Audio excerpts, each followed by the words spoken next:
All right, here I go. I know what this is. Oh God, no, what is it from? Oh yes.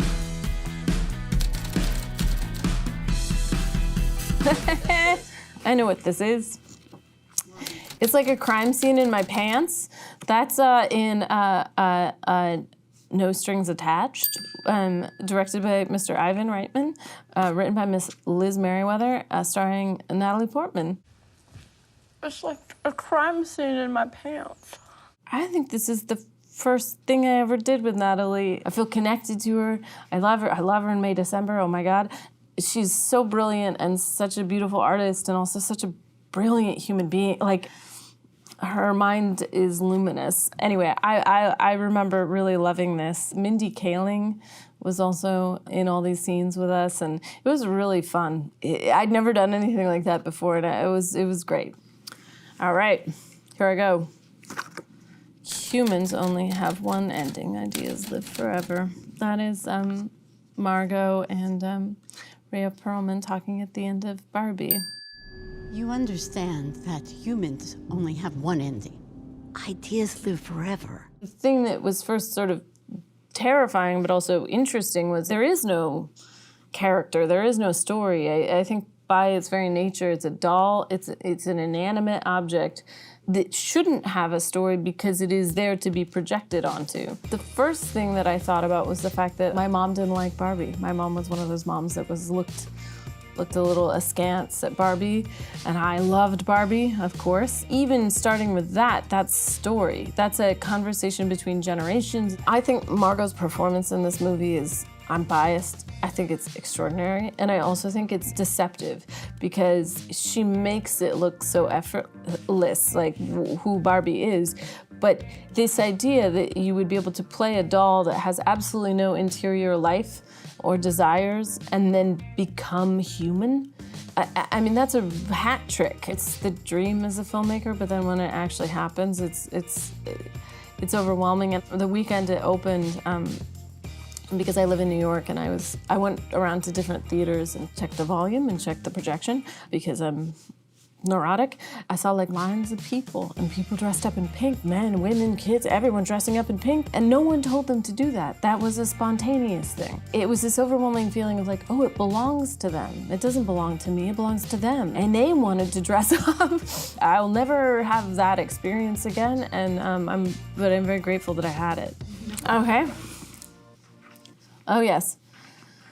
Murray says that we are fragile creatures surrounded by hostile facts. That is from White Noise. And Murray is played by the great Don Cheadle.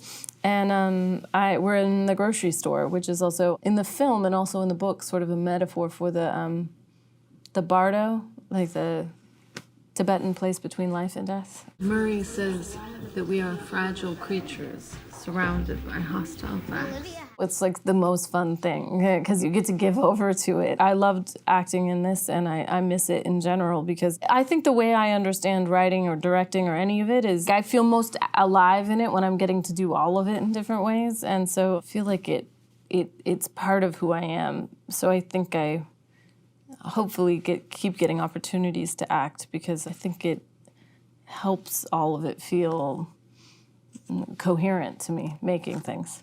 Don't treat me like I'm a 3-hour brunch friend. That's Frances Ha. That's me talking to Mickey Sumner, who's playing Sophie, in a bathroom. I'm yelling at her. Don't treat me like a 3-hour brunch friend. Right, I'm not talking to you while you're like this. I've written with Noah 3 times. I've acted for him a bunch.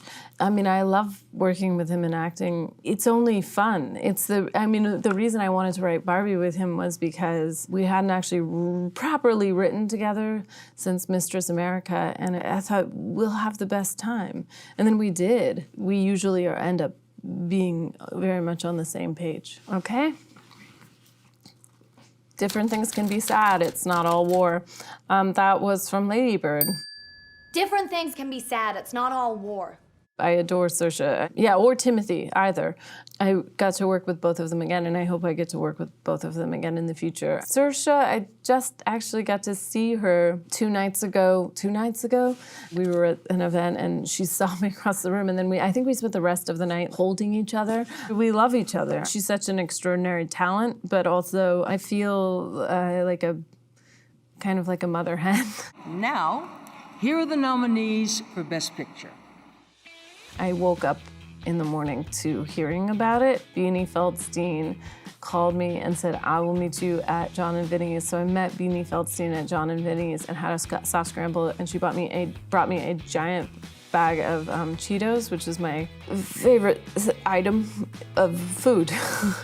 I would eat so many Cheetos and Diet Cokes on the set of Lady Bird. Terrible nutritionally, but it really kept me going. And so she brought me this giant bag of Cheetos and Diet Cokes, and we celebrated. Jefferson went to Paris. That's why we have ice cream. God, is that from Mistress America? No, what is it from? Oh God, is that Hannah Takes the Stairs? Yeah.